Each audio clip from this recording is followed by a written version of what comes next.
ஒரு நிமிடம் கூட இந்த வீடியோவை தள்ளிவிடாதீர்கள். ஏனெனில் நாளைக்கு நீங்கள் கோடீஸ்வரராக போகிறீர்கள்.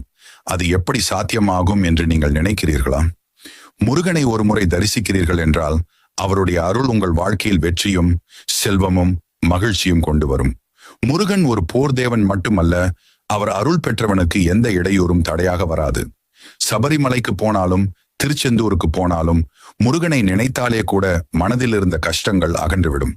வாழ்க்கையில் சில சமயம் நம்மால் எதையும் செய்ய முடியாத மாதிரி தோன்றும். அப்போதே முருகனை தியானிக்கவும், ஓம் சரவண பவ என்று சொல்லவும். அந்த ஒரு சொல் உங்களுடைய மனதை வலிமையாக்கும், உங்களுக்குள் இருக்கும் தைரியத்தை எழுப்பும். முருகன் தனது பக்தர்களை ஒருபோதும் கைவிட மாட்டார். அவர் உங்களை பொருளாதாரத்திலும் ஆரோக்கியத்திலும் அறிவிலும் உயர்த்துவார். நீங்கள் நினைத்த சிறிய விருப்பங்கள் மட்டுமல்ல, பெரிய கனவுகளையும் முருகன் நிறைவேற்றுவார். நாளை உங்களுக்கு நல்ல வேலை கிடைக்குமா? வியாபாரம் வெற்றி பெறுமா? குடும்பத்தில்